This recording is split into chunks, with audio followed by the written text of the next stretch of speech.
Ya, dengerin Ustadz-ustadz yang suka nakut-nakutin umat dengan tanda-tanda kiamat, dengerin.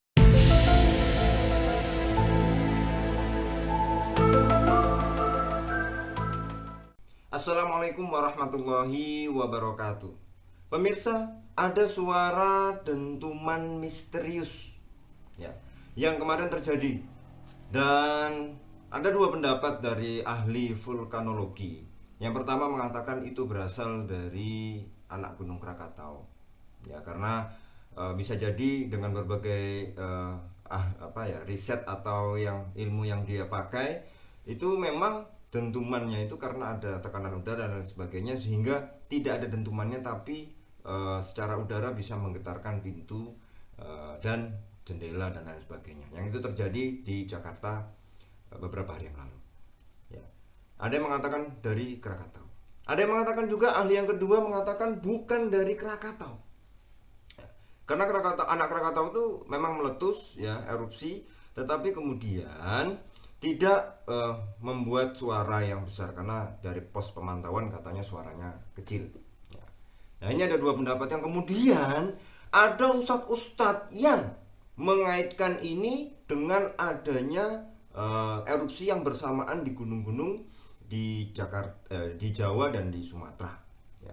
Karena memang itu adalah lingkar cincin gunung berapi. Yang ini dibantah juga oleh ahli yang ahli vulkanologi. Itu hanya kebetulan saja. Kenapa? Karena setiap gunung berapi itu punya mekanisme sendiri-sendiri untuk meletus. Ya, misalnya kalau Kelut itu tipenya adalah langsung meletus. Ya, tanda-tandanya cepat sekali langsung meletus. Kalau Merapi itu tanda-tandanya lama baru meletus. Ya. Dan itu menurut beliau ya, bahwa gunung api yang sekarang sedang bersamaan erupsi itu bukan dari jalur magma yang satu, tetapi itu hanya kebetulan saja. Ya, di media online kita lihat, kita baca bahwa memang ada beberapa gunung yang hampir bersamaan dini hari itu, malam-malam ya, sebelum subuh itu bereaksi. Tapi menurut ahli ini adalah itu bukan satu saluran magma, tapi itu hanya kebetulan saja. Nah, yang anehnya ini langsung dikait-kaitkan dengan tanda-tanda kiamat. Saya mendapatkan sebuah suara MP3 di grup WhatsApp yang kemudian mengaitkan itu, ada nyambungnya dikaitkan dengan ionosfer. Ionosfer sekarang sudah berwarna ini yang kemudian dia sinyalir itu akan datangnya dukhon atau kabut, yang itu kemudian dibumbu-bumbui dengan ketakutan yang itu secara garis besar kemudian dikaitkan dengan peristiwa datangnya tanda-tanda kiamat ya. Nah, pertanyaannya adalah bagaimana kita menyikapinya ini dengan benar ya. Awalnya ada dentuman misterius, terus lalu tiba-tiba dikaitkan dengan tanda-tanda kiamat yang itu dijabarkan secara luas, nanti dikait-kaitkan lagi dengan dukhon, dengan terbenamnya di barat ya, atau timur yang nanti tidak diketahui lagi secara geografis peta-peta sekarang dan lain sebagainya. Yang ini sifatnya menakut-nakuti ya. Nah, kalau kita harus memahami secara jelas para pemirsa sekalian, bagaimana sih kita menyikapi tentang hadis-hadis peristiwa-peristiwa tanda-tanda kiamat ya. Bagaimana memahami hadis akhir zaman itu kapan? Nah, itu ya. Yang pertama yaitu tidak semua hadis tentang tanda-tanda kiamat atau akhir zaman itu sahih. Kalau sahih, kalaupun misalnya derajatnya adalah sahih ya, itu dilihat dulu bagaimana penjelasan para ulama.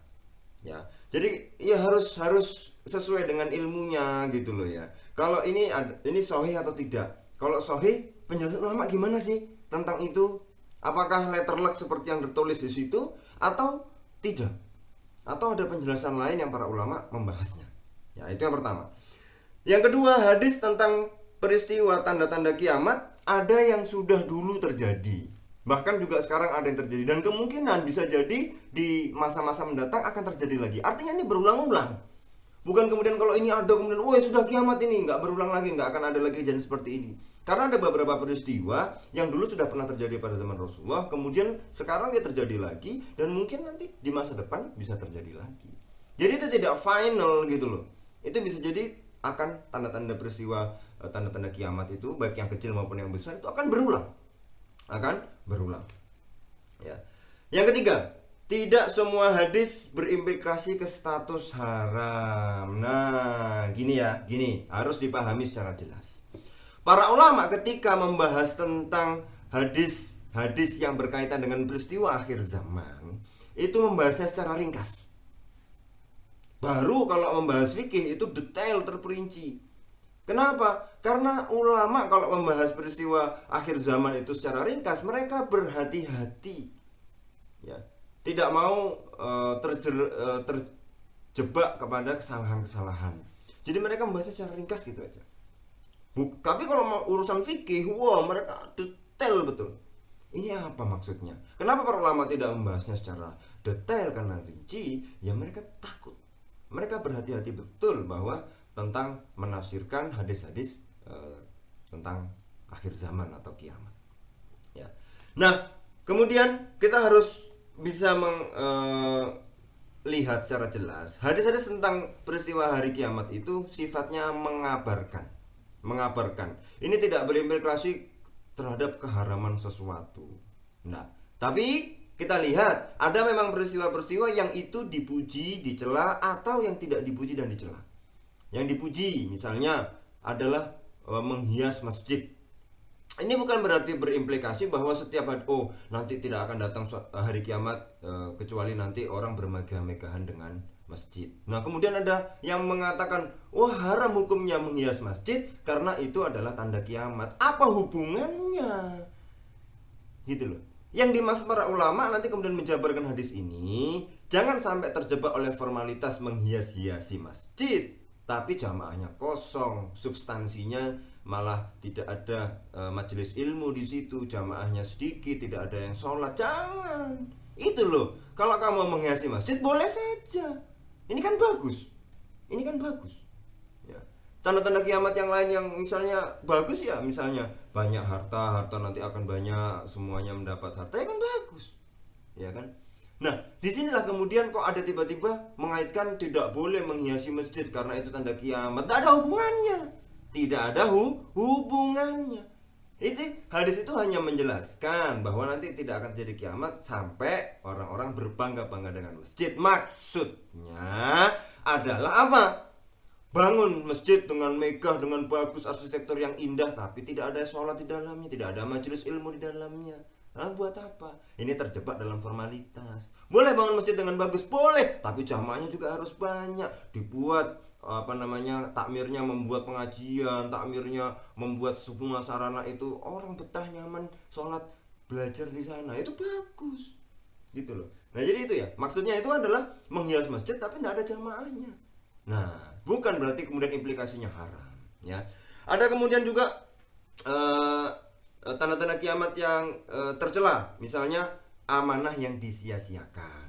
Nah, itu juga tercela.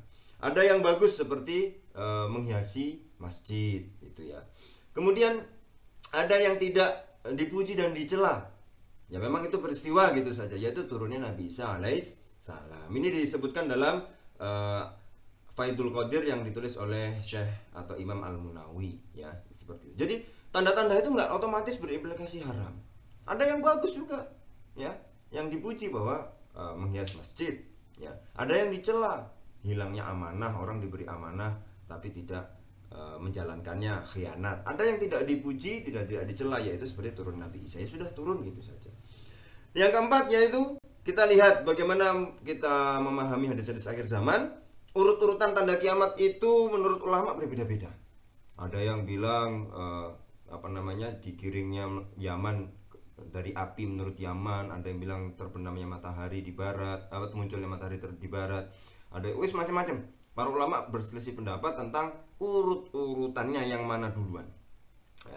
Maka tidak bisa kemudian sekarang ini waktunya ini, tidak bisa ya. Ini tanda ini sekarang sudah waktunya tanda kiamat, tidak ya. Urut-urutannya itu apa? Ulama berbeda pendapat. Yang kelima, tidak boleh memastikan tahun 2020 ini tanda kiamat. Nah, ini banyak orang-orang ustadz yang menakut-nakuti umat bahwa sekarang ini tahun 2020 adalah waktunya kiamat ya. Ada yang hadis di pertengahan Ramadan nanti ada bunyi dentuman besar, wah ini menakut-nakuti. Ternyata hadisnya kalau dilihat itu dhaif atau bahkan palsu, ya. Ya ini menakut-nakuti, ya. Oh, tidak bisa dipastikan tahun segini adalah kiamat, tahun segini kiamat, bulan ini kiamat, tidak bisa. Ya. Jadi tanda-tandanya itu yang disebutkan dalam hadis adalah bersifat umum, ya. Lanjut yang keenam, bagaimana kita bergaul atau bermuamalah dengan hadis-hadis akhir zaman ini. Nah ini penting. Ketidakpastian kapan kiamat terjadi itu punya banyak hikmah. Kenapa sih tidak pasti? Nggak mesti tahun 2020, ya. Coba lihat dalam hadisnya. Saya ini, kata Rasulullah, adalah nabi yang diutus di akhir zaman. Itu Rasulullah sudah bilang seperti itu 1400 tahun yang lalu, 14 abad yang lalu. Nah ini sudah berjalan 1400 tahun kok nggak kiamat-kiamat. Artinya memang beliau mengatakan seperti ini, bisa jadi adalah beliau mengatakan seperti itu adalah beliau diutus untuk umat akhir zaman, ya umat yang terakhir, tidak ada nabi, tidak ada rasul setelah beliau. Nah itu ya, kita ini umatnya akhir zaman, ya umat yang memang diberi tanda-tanda akhir zaman, tapi bisa jadi berulang di masa depan, nanti akan ada lagi, ya. Itu kenapa hikmahnya tidak pasti bahwa kiamat itu akan terjadi, ya. Agar tidak selalu memikirkan kiamat. Orang memikirkan kiamat terus, ya. Ustadz itu ceramah tentang kiamat terus, ya. Agar kita tidak fokus sama kiamatnya itu. Fokusnya adalah, ya, ini adalah bahwa kiamat pasti datang. Nah itu jelas fokusnya di situ, bahwa kiamat pasti akan datang. Nah, maka umat ini kita mempersiapkan, ya, tipenya adalah gini.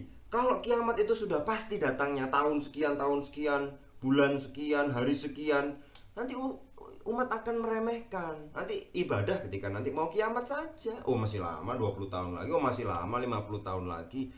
Umat akan ibadah nanti menjelang kiamat. Maka Allah itu tidak memberikan tanda yang pasti, ya, kapan kiamat itu. Rasulullah juga tidak mengabarkan kapan secara pasti kiamat itu akan datang, supaya umat ini senantiasa beribadah, senantiasa introspeksi diri, senantiasa muhasabah. Bukan berarti nanti kita terus memikirkan kiamat akhirnya nggak ibadah gitu loh, enggak, ya. Jadi kalau kiamat itu pasti, kita nanti malah meremeh. Masih 20 tahun lagi, mungkin zamannya anakku, cucuku, kiamat ya sekarang leha-leha. Nah ini bahaya. Tapi kalau kemudian kiamat itu tidak pasti datang kapannya akan terjadi sewaktu-waktu, maka kita terus akan bermuhasabah, akan terus meningkatkan ibadah kita. Ya itu salah satu hikmahnya, ya. Juga agar kita tidak selalu memikirkan kiamat. Oh kiamat itu kapan dipikirkan terus, dikit-dikit tanda kiamat, dikit-dikit tanda kiamat, dikit-dikit tanda kiamat, ya. Dikit-dikit, oh ini tanda kiamat, oh ini tanda kiamat. Akhirnya bukan malah fokus beribadah, malah fokus ketakutan. Dengerin, ustadz-ustadz yang fokusnya ngomongin hanya kiamat-kiamat ini, jangan nakut-nakuti umat. Jangan nakut-nakuti umat, ya. Agama ini, jadi akhirnya orang beribadah karena keterpaksaan, karena takut mau kiamat, ya. Takut, ini mau kiamat, akhirnya terpaksa ibadah. Enggak, ya. Kita beribadah ini ya karena apa? Karena cinta. Karena dengan kesadaran, dengan titik poinnya adalah kita berangkat bahwa kita ini hamba Allah. Karena kita hamba Allah, maka kita rindu dan cinta kepada Allah dan Rasulullah, maka kita beribadah. Kan gitu. Bukan kemudian ustadz ini menyebarkan ketakutan. Agama bukan untuk menyebarkan ketakutan. Agama bukan untuk menyebarkan ketakutan.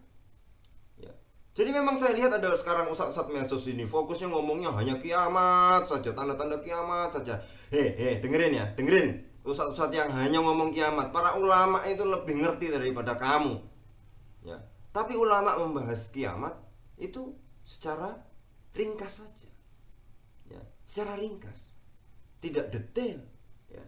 Karena para ulama ini berhati-hati.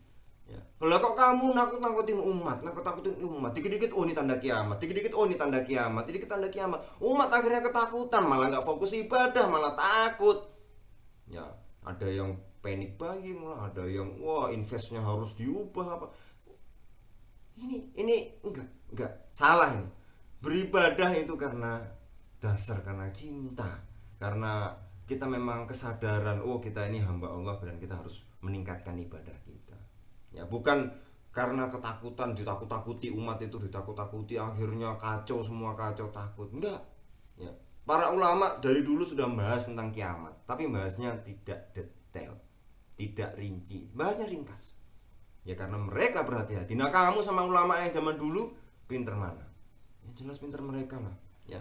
Itu, ya. Kita lanjut yang ketujuh. Nah, ini ya. Yang saya sebutkan tadi, ya. Beragama harusnya didasari oleh cinta, bukan karena ketakutan. Ya. Penceramah yang suka nakut-nakutin umat, ya, ini harus dipertanyakan. Patut dipertanyakan. Dikit-dikit tanda kiamat. Ini lebay. Ya. Agama itu, ya, untuk mendapatkan ketenangan hati. Ya. Bahagia di dunia akhirat. Ya. Bukan kemudian agama ini menjadikan orang pikirannya, jiwanya, hatinya was-was. Bukan. Jadi bagaimana kita beragama, proses beribadah, menghayati nilai-nilai yang ada dalam agama ini adalah sebagai untuk outputnya itu agar kita tenang, pikiran tenang, hati tenang, sehingga ada beberapa peristiwa yang lain sudah. Ya. Para wali dulu memberikan nasihat, ojo ngumunan, ojo kagetan, ojo ngeresulo. Ya sudah, kalau imannya mantap, kokoh, ya kita beribadah tenang, hati kita, jiwa kita tenang, ya. Maka mau peristiwa apa saja yang ada nanti, ya sudah aman, tenang. Karena kita sudah dekat, rindu betul dengan Allah dan Rasulullah SAW. Yang ada di depan kita hanya Allah Rasulullah, Allah Rasulullah. Yang ada di jiwa kita Allah Rasulullah, Allah Rasulullah. Sehingga peristiwa-peristiwa yang menggegerkan yang mungkin akan terjadi berulang di masa depan, ya sudah biasa. Karena hati kita sudah tenang, hati kita sudah mantap. Maka jangan sampai ada ustadz yang kemudian ini membuat geger, membuat nakut-nakuti dan segala macam yang ujungnya umat ini menjadi ketakutan. Tidak. Tujuannya beragama adalah kebahagiaan di dunia dan akhirat. Sa'adatud daroini, ya, bahagia di dunia, bahagia nanti di akhirat. Agama bukan kemudian menakut-nakuti, justru malah membuat takut pikiran, takut jiwa, membuat takut hati ini sehingga was-was, kemana-mana was-was. Oh iya, ini tanda kiamat. Bentar lagi kiamat, bentar lagi kiamat. Apa ini? Jadi ustadz itu mbok yang menenangkan umat, memberikan pemahaman yang benar. Ya, dengerin ustadz yang suka nakut-nakutin umat dengan tanda-tanda kiamat, dengerin. Belajar lagi, ya, belajar lagi. Jangan cuma ngomong kiamat-kiamat saja. Di dalam agama Islam banyak ilmunya, ya. Jangan cuma membahas kiamat-kiamat saja. Ayo tenteramkan umat. Nah, bagi umat, para pemirsa semuanya, jangan dengerin ustadz yang hanya nakut-nakutin umat. Tinggalkan. Masih banyak ulama-ulama lain yang membuat Anda tenang, yang membuat Anda melakukan segala sesuatunya dengan ikhlas lillahi ta'ala, ya. Enak toh? Kita beragama itu nyaman, sama siapa saja tenang, ya. Ketemu siapa saja tenang, ada peristiwa apa saja itu ya hati itu wis tenang, wis sudahlah. Nah, kan gitu enak. Ini kok beragama takut-takutin orang sholat karena ketakutan, bukan karena menyembah Allah, bukan karena ikhlas, bukan karena Allah Ta'ala, bukan karena nyari ridho, tapi karena apa? Ketakutan. Apakah agama Islam ini menyebarkan ketakutan? Kan enggak, ya. Maka para pemirsa jangan pernah berhenti untuk belajar, ya. Pilihlah ustadz yang bagus, yang baik, yang di medsos ini yang hanya menyebarkan ketakutan itu, sudah, ya, tinggalkan, tidak usah didengarkan. Para ulama zaman dulu juga sudah dari dulu membahas kiamat, tapi mereka membahasnya secara ringkas, ya. Tidak kemudian menakut-nakuti terus tidak, ya. Ini mudah-mudahan menjadi koreksi kita bersama, ya. Peristiwa apapun harusnya kita maknai untuk semakin mendekatkan kita kepada Allah Subhanahu wa taala, agar kita benar-benar beribadah kepada Allah, mencari ridhonya, bukan karena ketakutan, bukan karena was-was, apa enggak. Kita mulai dari titik poinnya adalah karena kita ini adalah hamba Allah, maka kita menghamba kepada Allah dengan ikhlas, kita mengharapkan kebahagiaan di dunia, kebahagiaan di akhirat. Urusan nanti peristiwa macam-macam di dunia ini, kok gini, kok sengsara, kok sedih, ya memang dunia itu tempatnya sedih, tempatnya galau. Nanti kalau mau tenang, nyaman, yang benar-benar nyaman, ya, itu nanti di akhirat. Seandainya pun kita bisa bahagia di dunia, itu bahagianya ya tidak terus-terusan, ya mungkin ya sedih apa ya, wajar lah di dunia, ya wajar ada membuat kita sedih apa peristiwa-peristiwa ya biasa, tapi kita sikapinya nggak lebay juga ya biasa ya. Maka para pemirsa itu menjadi ya introspeksi kita bersama, muhasabah kita bersama, mudah-mudahan bermanfaat. Menjadi cerdas adalah pilihan. Wassalamualaikum warahmatullahi wabarakatuh.